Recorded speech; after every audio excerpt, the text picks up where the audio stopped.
ও দাদা, আমার বোনের সাথে কি ফুলসজ্জা রাত কাটাবে? আমার বোন কিন্তু খুব হট। আরে ম্যাডাম, এসব কি বলছেন আপনি? তুমি এত ভাবছো কেন? তুমি যদি চাও আমি মন্দিরে গিয়ে আমার বোনের সাথে 5 মিনিটে বিয়ে দিয়ে দিতে পারি।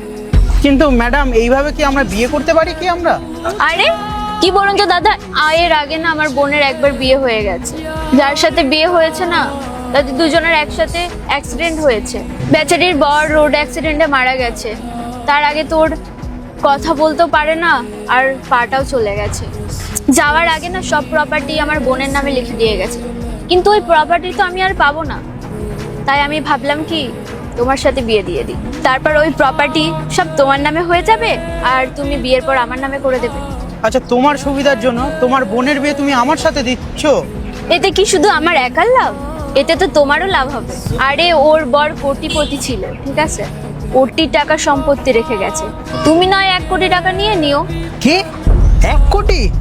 ঠিক আছে, তাহলে তো আমি তো বিয়ে করতে রাজি আছি। চলো। চলো।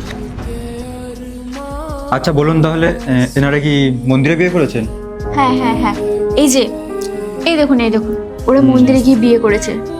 কিন্তু ক্ষমা করবেন, হ্যাঁ আমি আপনার অফিসে আসতে পারিনি, কারণ দেখতেই পারছেন আমার বোনের অবস্থাটা, হ্যাঁ, হ্যাঁ। হাঁটতে পারে না। আচ্ছা আচ্ছা, কোনো ব্যাপার নয়, আমি ম্যারেজ সার্টিফিকেটটা কালকে রেডি করে দিচ্ছি। আচ্ছা একটা কথা, ওনার নামে এরপর কি হয় সেটা দেখার আগে মায়ের কাছে 5 টাকা চাইলে 10 টাকা দেই, একটা রুটি চাইলে 2টা রুটি দেই।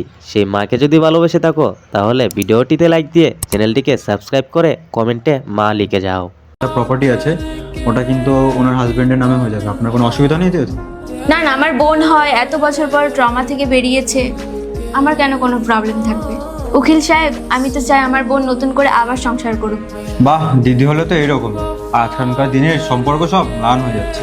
আচ্ছা তাহলে আপনার